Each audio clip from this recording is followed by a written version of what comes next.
Hello students, today we are going to see the third lecture of periodic classification of the elements. So let's quick we will revise the electronic configuration part. Suppose I want to write down the electronic configuration of silicon 14. अगर silicon 14 का electronic configuration लिखना है तो कैसे लिखेंगे? तो सबसे पहले हमें वो तीनों रूल कर लिखना आना चाहिए अच्छे से. पहले वो तीनों रूल बना लेते हैं यहाँ पे, तो इजी जाएगा आपको.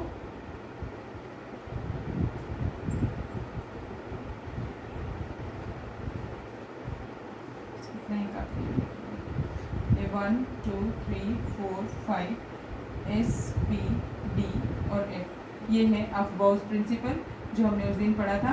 ये रूल सबसे इंपॉर्टेंट है, इसके बेसिस पे ही हम इलेक्ट्रॉनिक कन्फिग्रेशन लेते हैं. तो पहले इलेक्ट्रॉन्स कहाँ में डालेंगे हम 1s में, इसीलिए ये क्या हो जाएगा 1s2.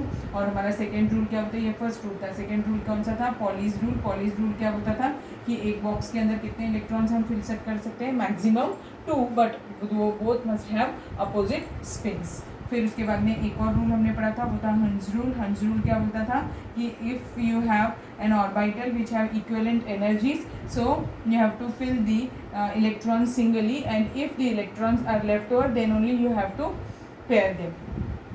ऐसे ये तीन रूल्स थे.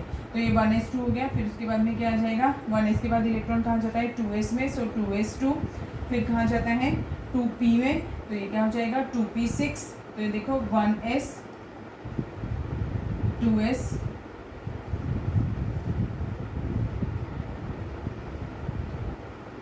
2p. अभी कितने इलेक्ट्रॉन्स हो गए? ये 10 इलेक्ट्रॉन्स हो गए. फिर उसके बाद में और कितने बाकी है? 4. तो 3s, तो 3s2.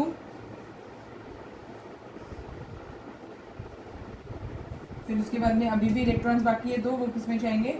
3p. 3p2 पर फिल कैसे करेंगे आप?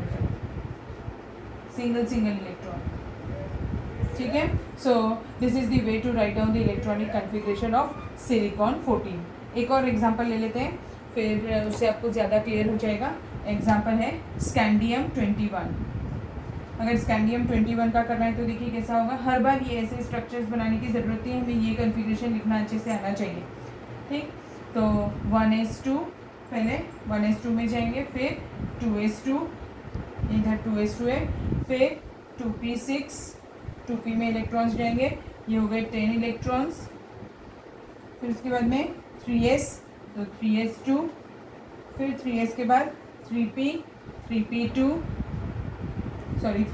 लिख दिया, 3p6, फिर 4s 4s2. तो ये कितने हो गए? फिर से और 10 इलेक्ट्रॉन्स, मीन्स 20 इलेक्ट्रॉन्स हो गए. अब 4s के बाद में इलेक्ट्रॉन कहाँ जा रहा है? 3d में. ये देखिए ये 3d है ना. तो ये कहाँ जाएगा? 3d. बट कितने इलेक्ट्रॉन्स बाकी है? अभी 21 थे, तो 20 इलेक्ट्रॉन्स तो हो गए, तो 1 ही इलेक्ट्रॉन बाकी है, तो ये हो गया. So this is the way to write down the electronic configuration using these 3 rules. Now the next part is discovery and nomenclature of elements with the atomic number more than 100. पहले कैसा होता था कि जैसे जैसे इलेक्ट्रॉन्स, जैसे atoms discover किए जाते थे, और जैसे ही नया एलिमेंट डिस्कवर होता था, तो जिस साइंटिस्ट ने उसे डिस्कवर किया है उसके ऑनर में उसका नाम दे दिया जाता था. जैसे सपोज करिए कि कोई एलिमेंट है जिसे रदरफोर्ड ने डिस्कवर किया है, तो उसे रदरफोर्ड नियम बुलाया जाता था. अगर सपोज करिए कि रशिया में किसी साइंटिस्ट ने, तो वो भी अपना नाम दे देता. अब एक ही एलिमेंट 2 डिफरेंट स्टेट्स में सेम ईयर में अगर डिस्कवर हुआ है, तो 2 साइंटिस्ट लोगों का नाम उस पर रहता था. So it creates a great confusion.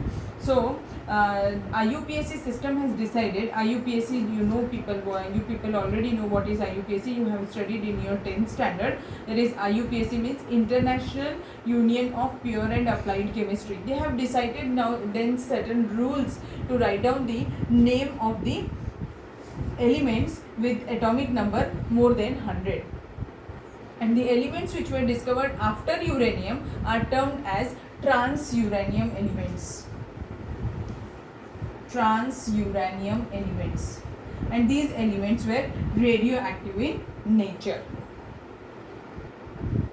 Now let's start how to write down the name of the elements according to IUPAC system for the elements which have atomic number more than 100. So first of all you have to learn this table. Now it's very simple to write down the table. That is for digits. I have written digits from 0 to 9, and the root name is what? It's nil.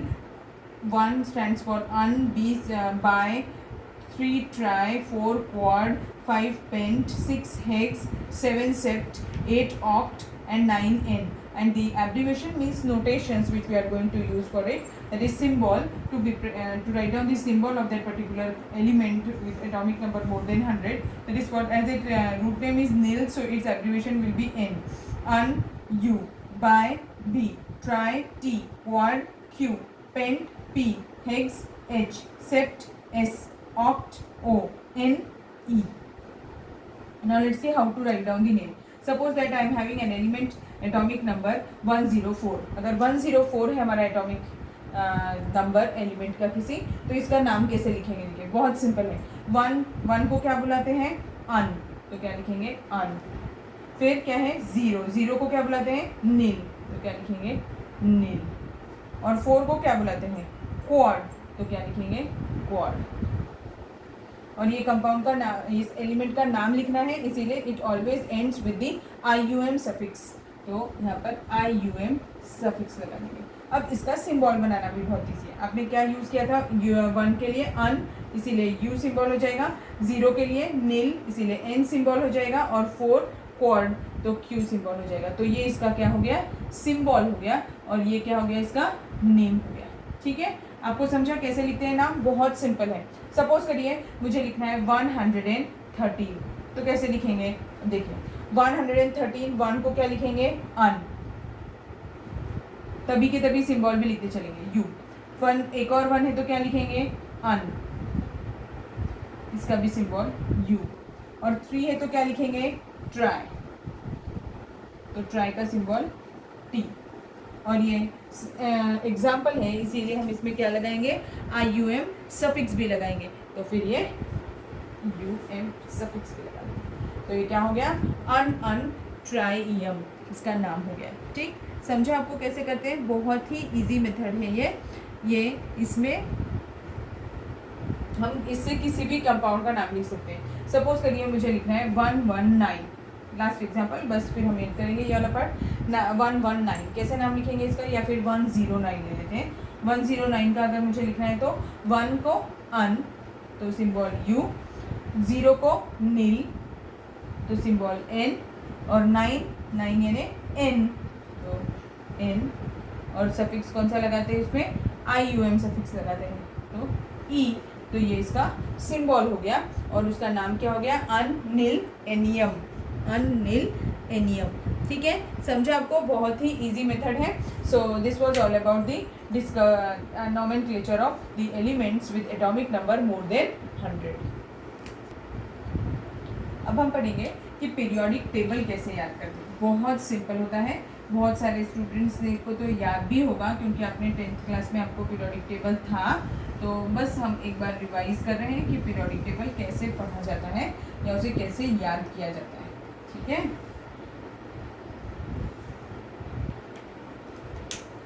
तो सबसे first चीज़ इसमें देखिए क्या होता है. ये जो block होता है, ये हमने पढ़ा था उस दिन भी, मैंने आपको ये बताया था कि यहाँ पर सिर्फ 2 कॉलम्स होते हैं, 2 ग्रुप्स प्रेजेंट होते हैं. ठीक है, तो इसमें कितने ग्रुप्स प्रेजेंट होते हैं? 2 ग्रुप्स प्रेजेंट होते हैं. और ये जो ग्रुप्स हैं ये कौन से हैं ये देखेंगे अभी हम. सबसे फर्स्ट चीज़ तो एलिमेंट्स कौन कौन से प्रेजेंट होते हैं यहाँ पर. तो फर्स्ट होता है फर्स्ट ग्रुप का लिया, अभी हम ग्रुप 1 के लिए देख रहे हैं. हाँ, फिर ग्रुप 1 के लिए क्या होगा? हाइड्रोजन. फिर उसके बाद में क्या है? लिथियम, सोडियम, थोड़ा नीचे ले लेते हैं उसे, सोडियम, पोटेशियम, रुबीडियम, सीजियम, फ्रांसीशियम. ये हमारा ग्रुप 1 है. इसे याद कैसे करेंगे? देखो, इसके लिए एक राइम बनाई है मैंने.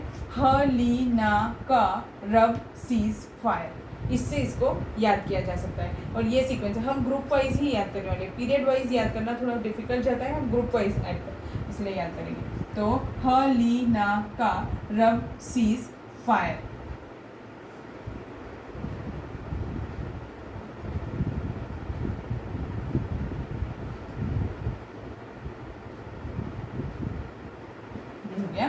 फिर अब इसके बाद में नेक्स्ट कौन सा ग्रुप है, ग्रुप टू। ग्रुप टू के कैसे याद रखेंगे, ग्रुप टू लिथियम के बाद कौन आता है, बेरिलियम। तो beryllium, magnesium, calcium, strontium, barium और रेडियम। इसे कैसे याद करेंगे, beryllium, magnesium, calcium, strontium, barium और रेडियम। ये टेबल को याद करने के लिए हमें पहले तो सिंबल्स पता होने चाहिए। अगर हमें सिंबल्स भी पता नहीं होंगे तो हमें टेबल याद करना बहुत डिफिकल्ट जाएगा, इसलिए थोड़े सिंबल्स तो आपको पता होने ही चाहिए। ठीक, तो बेरिलियम, तो बेटा मांगे कार स्कूटर बाप रोए, ऐसा लाइन बना है इसका।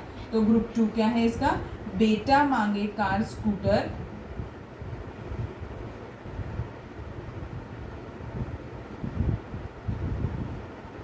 बाप रोए। ठीक है, समझा आपको, ये दोनों ग्रुप हो गए। तो मैंने आपको बताया था कि ये फर्स्ट वाले पार्ट में दो ग्रुप होते हैं, इन्हें हम क्या बुलाते हैं, रिप्रेजेंटेटिव एलिमेंट्स बुलाते हैं। ठीक है, इस ग्रुप में ग्रुप वन और ग्रुप टू में मैक्सिमम मेटल्स प्रेजेंट होते हैं। अब यहाँ पर देखते हैं, इस साइड पर जब हम करेंगे तो हम डायरेक्टली ग्रुप नंबर, अब यहाँ पर मैंने आपको बताया था उस दिन, इसमें कितने रहते हैं, सिर्फ दो, क्योंकि इसमें सारे एस ब्लॉक एलिमेंट्स होते हैं, यहाँ पर सिर्फ दो ही ग्रुप होते हैं। फिर ये वाला जो पोर्शन है, यहाँ पर कितने ग्रुप्स होते हैं, 10 ग्रुप्स प्रेजेंट होते हैं। अब अगर यहाँ पर 10 ग्रुप्स प्रेजेंट होंगे तो फिर कितना नंबर चले जाएगा यहाँ पे, 3 to 12 यहाँ पर होगा। मीन्स अब हमें कौन से ग्रुप से शुरू करना है, 13th ग्रुप से शुरू करने वाले हैं हम लोग। 13th ग्रुप जो है, अब हम देखेंगे ग्रुप 13। तो अब ग्रुप 13 में कैसा रहता है, ग्रुप 13 में यहाँ से शुरू होगा ग्रुप 13। तो lithium, beryllium, boron, boron, aluminium, gallium, indium और थैलियम, ये इस ग्रुप का, बोरॉन, एल्यूमिनियम, गैलियम, इंडीनियम और थैलियम। तो अभी इसको कैसे याद रखेंगे, इसका लाइन क्या है, बैल गया इंडिया ट्रैवल। तो अभी ग्रुप 13 का क्या है हमारा, बैल गया इंडिया ट्रैवल।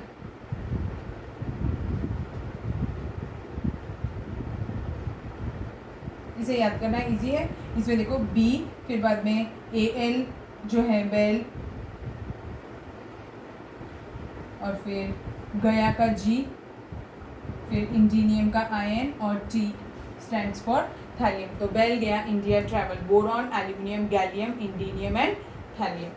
अब इसके बाद में नेक्स्ट जो एलिमेंट आएगा बोरॉन के बाद, ये मुझे कैसे याद है, हमें फर्स्ट एलिमेंट हमेशा याद ही होना चाहिए, नहीं तो हमें बहुत दिक्कत जाएगी, हमें याद करना मुश्किल जाएगा। तो इसमें हाइड्रोजन का एटॉमिक नंबर 1 है, और फिर बाद में लिथियम जो है उसका एटॉमिक नंबर 3 है। एटॉमिक नंबर 2 यानी हीलियम होता है, वो उस साइड पर है।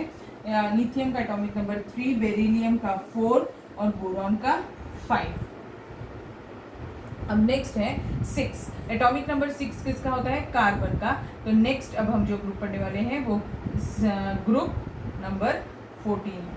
तो कार्बन, कार्बन में कौन कौन से एलिमेंट प्रेजेंट है, carbon, silicon, germanium, tin and lead. तो याद रखिए, टिन को एसएन से रिप्रेजेंट करते हैं, क्योंकि उसका स्टेनस उसका लैटिन टर्म है, इसीलिए हम एसएन यूज करते हैं, अदरवाइज उसका नाम क्या है, टिन है। तो carbon, silicon, germanium, tin and lead. तो अभी ग्रुप 14 के लिए क्या है, college students get some problem, college students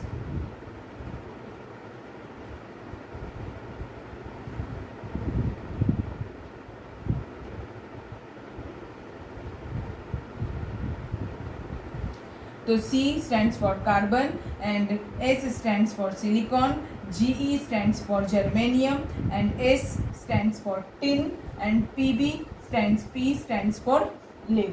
So college students get some problem, carbon, silicon, germanium, tin and lead. अब नेक्स्ट एलिमेंट कौन सा है, 6 के बाद एटॉमिक नंबर 7, वो कौन है, नाइट्रोजन। तो अब नाइट्रोजन का देखिए, नाइट्रोजन कौन सा ग्रुप हो जाएगा, ग्रुप नंबर 15।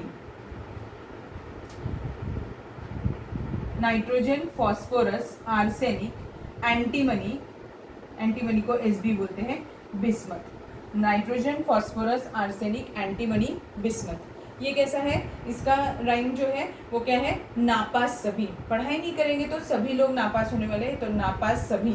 सो ग्रुप 15 के लिए क्या है राइम, नापास सभी।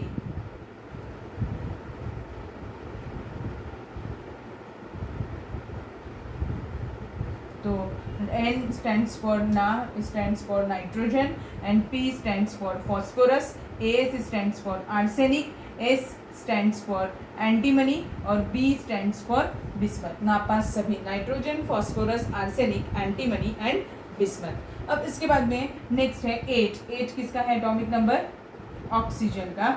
सो ऑक्सीजन 8, ऑक्सीजन कौन सा ग्रुप है, ग्रुप नंबर 16। ऑक्सीजन का क्या होता है group, oxygen, sulphur, selenium, tellurium and polonium. Group number 16 का जो राइम है वो बहुत ही इजी है, वो जैसा लिखा है बस वही राइम है, ओ से टे पो, ओ से टे पो, ओ से टे पो, बस। तो oxygen, sulphur, selenium, tellurium and polonium. अब नेक्स्ट है 8 एटॉमिक नंबर के बाद 9 किसका होता है, फ्लोरीन। तो this is group number 17।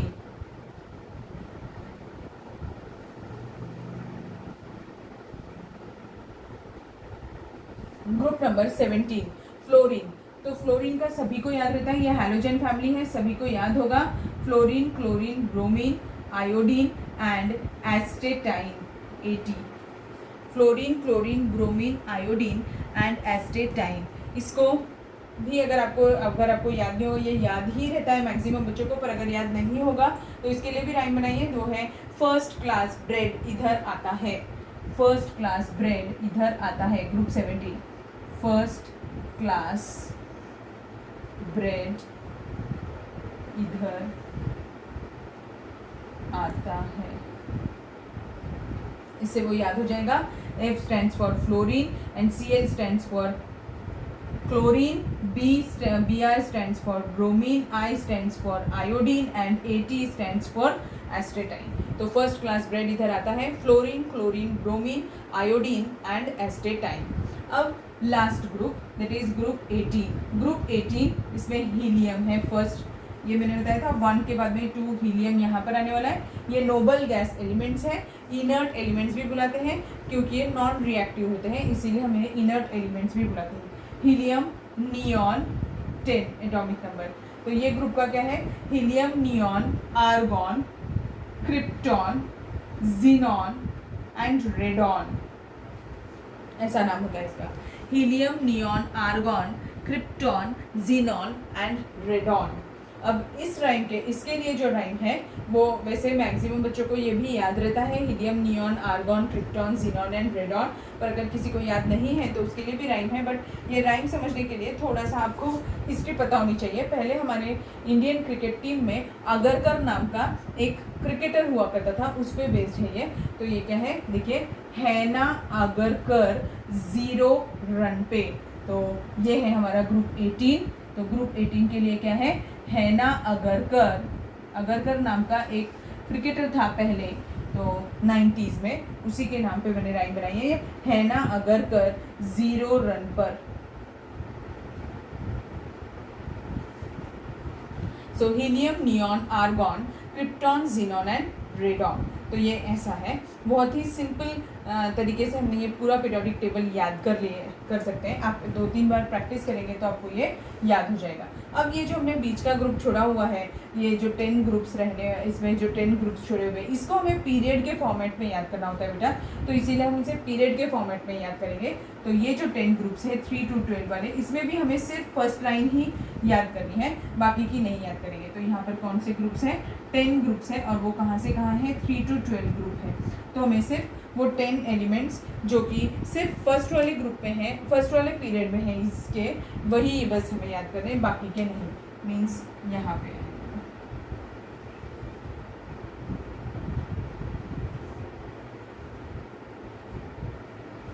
Scandium, SC, Trivedi, very, cruel, man for class 9th see zinc. ऐसा है ये, right. S C. Trivedi very cruel man for class 9th see zinc. ठीक है, समझा आपको? ये बहुत सिंपल है, इसे भी याद करना, बट ये हमें पीरियड के फॉर्मेट में याद करनी है। इसका एटॉमिक नंबर क्या है? 21 है। Scandium SC. का एटॉमिक नंबर क्या है? 21। ये कैसा है देखिए, 1 2 3 4 5 6 7 8 9 10। ये क्या है? 11, ये 12, 13, 14, 15, 16, 17, 18। ये हो गए हमारे एटॉमिक नंबर स्टिल 18। फिर क्या है? 19, 20। ये क्या है? 21, 22, 23, 24, 25, 26, 27 फॉर कोबाल्ट, 28 फॉर निकल, 29 for copper and 30 for zinc. SC stands for scandium, Ti stands for titanium, V stands for vanadium, Cr stands for chromium, Mn stands for manganese, Fe stands for iron, Co stands for cobalt, Ni stands for nickel and Cu stands for copper and Zn stands for zinc। तो याद क्या रखना है ये वाले group में कि 3 बार सी आ रहा है, उसका सीक्वेंस आप गड़बड़ मत करिएगा, नहीं तो आपका पूरा पीरियोडिक टेबल गलत हो जाएगा। जैसे इसमें सीक्वेंस में पहला क्रोमियम ही होना चाहिए, सेकंड कोबाल्ट ही होना चाहिए और Cu कॉपर ही होना चाहिए। सो ऐसा सीक्वेंस रहेगा। So this was all about the periodic table. आप 2-4 बार इसे लिख कर प्रैक्टिस करिए, क्योंकि हमें बहुत सारी जगह पर पीरियोडिक टेबल का काम पड़ता है, इसलिए मैं ये पूरा जितना मैंने बताया है वो तो आपको एटलीस्ट याद होना ही चाहिए। मैंने फिर भी इसके नीचे के एलिमेंट्स और जो बाहर ग्रुप बना हुआ है जिसे इनर ट्रांजिशन बुलाते हैं वो मैंने लिया ही नहीं है। ये इतने अभी हमने पढ़ लिए तो काफ़ी है 11th स्टैंडर्ड के लेवल के लिए, और 12th में हम थोड़े और एलिमेंट्स याद करेंगे। ठीक है, तो अभी देखिए इनमें एलिमेंट्स के नाम कैसे रखे जाते हैं। ये जो ग्रुप है, अब ये पीरियोडिक टेबल में देखिए, ये मैंने आपको लास्ट लेक्चर में बताया था कि ग्रुप 1 और 2 इसको हम क्या बुलाते हैं? रिप्रेजेंटेटिव एलिमेंट्स बुलाते हैं। 13, 14, 15, 16, 17 इन्हें भी हम क्या बुलाते हैं? रिप्रेजेंटेटिव एलिमेंट्स बुलाते हैं। तो अब हमारे रिप्रेजेंटेटिव एलिमेंट्स कौन से होते हैं?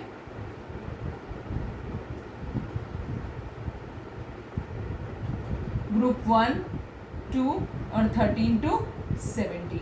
और जो ग्रुप 18 होता है उसे हम क्या बुलाते हैं? नोबल गैसेस का ग्रुप है। तो ग्रुप 18 जो है वो क्या है? नोबल गैसेस है।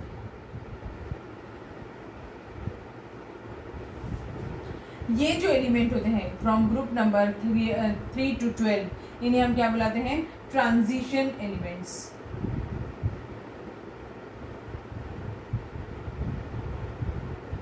ठीक है, और इस पूरे पीरियोडिक टेबल के बाहर पे एक छोटा सा और ग्रुप रहता है, उसे हम क्या बुलाते हैं? Inner transition elements.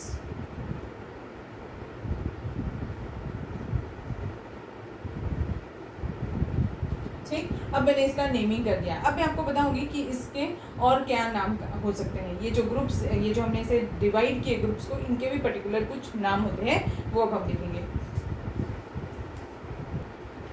अब देखिए, ये ग्रुप 1 और 2 जो एलिमेंट्स हैं, इनके किसी भी एलिमेंट का आप पीरियोडिक इलेक्ट्रॉनिक कॉन्फ़िगरेशन लिख के देखिए। जैसे एग्जांपल लिथियम लेते हैं, एटॉमिक नंबर क्या है? 3 है, तो कॉन्फ़िगरेशन क्या हो जाएगा? 1s2 2s1। इसमें लास्ट इलेक्ट्रॉन कहाँ गया बेटा? s ऑर्बिटल में गया, इसीलिए हम इसे क्या बुलाते हैं?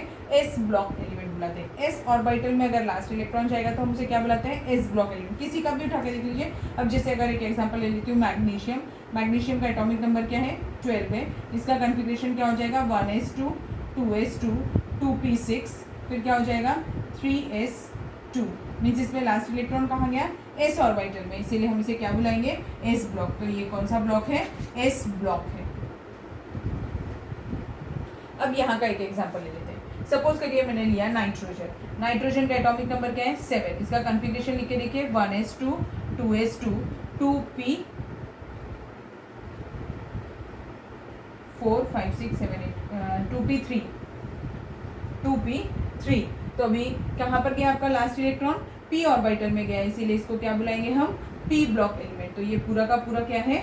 p ब्लॉक है। यहाँ से यहाँ तक का पूरा क्या है, ये पी ब्लॉक है, क्योंकि इसमें लास्ट इलेक्ट्रॉन कहाँ जाता है, पी ऑर्बिटल में जाता है। चलिए तो एक और चेक कर लेते हैं, जैसे बोरॉन 5, आप किसी का भी कर सकते हैं। बोरॉन 5 एटॉमिक नंबर क्या हो जाएगा, 1s2, 2s2 और 2p1, मीन्स लास्ट इलेक्ट्रॉन कहाँ गया, पी ऑर्बिटल में, इसीलिए किसको बिलोंग कर रहा है, पी ब्लॉक एलिमेंट को बिलोंग कर रहा है। अब यहाँ का केस देखते हैं, यहाँ पर जो लास्ट इलेक्ट्रॉन है वो कहाँ पर जाता है, डी ऑर्बिटल में जाता है, इसीलिए हम इसे क्या बुलाते हैं, डी ब्लॉक एलिमेंट बुलाते हैं। इसका एक एग्जांपल है स्कैंडियम 21, इसका अगर मैंने कॉन्फ़िगरेशन लिखा तो 1s2, 2s2, 2p6, 10 इलेक्ट्रॉन हो गए, 3s2, 3p6, 4s2, 20 इलेक्ट्रॉन्स हो गए।